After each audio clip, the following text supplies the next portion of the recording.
Ms. Letlow. Thank you, Mr. Chairman. Thank you, Mr. Secretary, for being here with us today.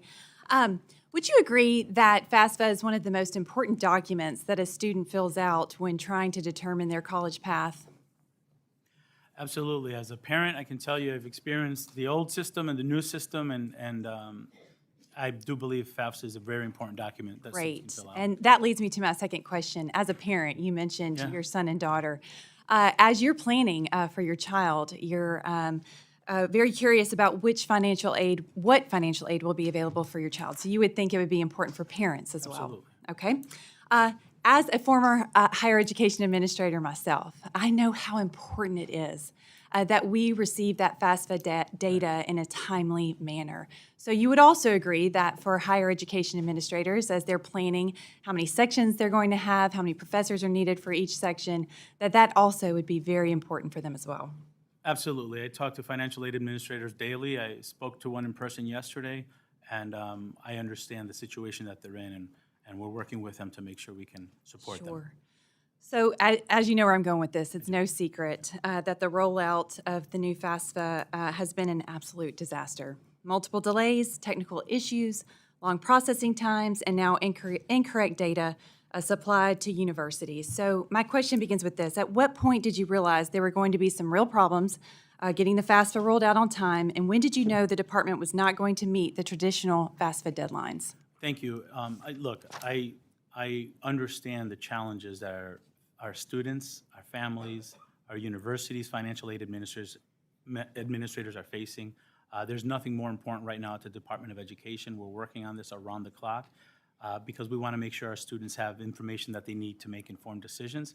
And let me tell you, Congresswoman, 30 years ago when I was 17 and I was going to fill out the FAFSA, I knew the burden that it would put on my parents, and it was too much. Yeah. I never filled it out. Yeah. We need to move forward to a better system, Right. but we need to do it in a way that gives the students the information in a timely way. Sure. So it's my understanding that the FSA has around 1,400 career staff, known as FTEs. I read on your website that the office oversees or handles the federal student loan programs, including the FAFSA, student loan repayment, and student loan forgiveness. Is that correct, 1,400?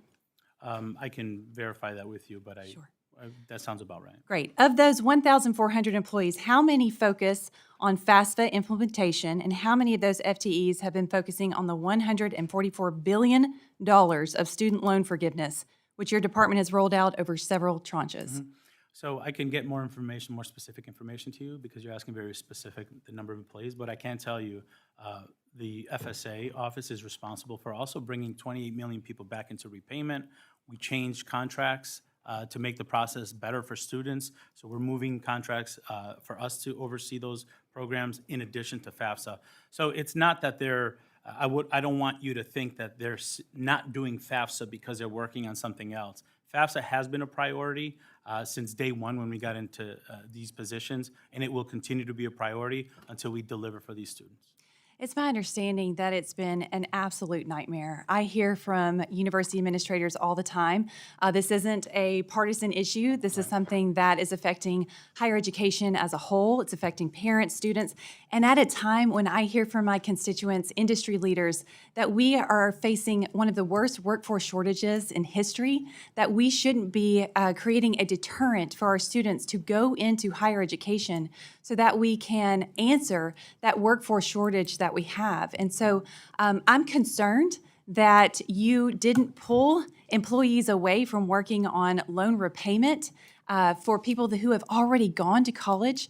At what point did you start prioritizing those people who have already finished their college degree from making sure that we can get a steady workforce, prioritizing students to go into college? As I said earlier, it's not either or. We've been working on FAFSA since we got here to the department, and I agree with you. Part of this system is over 40 years old, and it needs overhaul. We expect over 650,000 more students to be eligible for federal aid, which is great for our workforce, great for our country. We expect 1.7 million more students to get top aid. Okay, a total of 7.1 million students getting aid with this new system. And because it's 20 minutes, we expect the completion rates in this country to go up. We've been satisfied, or we've normalized 60% completion rate, 70%. We have to do better for our students, and this better FAFSA will get us there. But I do empathize with the challenges and the frustrations that folks are feeling. We need to do better, and we're going to get better. And I encourage students who are listening to go to studentaid.gov and fill it out. If you fill it out today, by Friday, this information will be in the schools. I'm happy to hear that. I hope this debacle never happens again. I hope that you will have a plan in place. The American people want to see you focused on getting students into the classroom, not repaying loans for people who have already been there. Thank you. I yield back.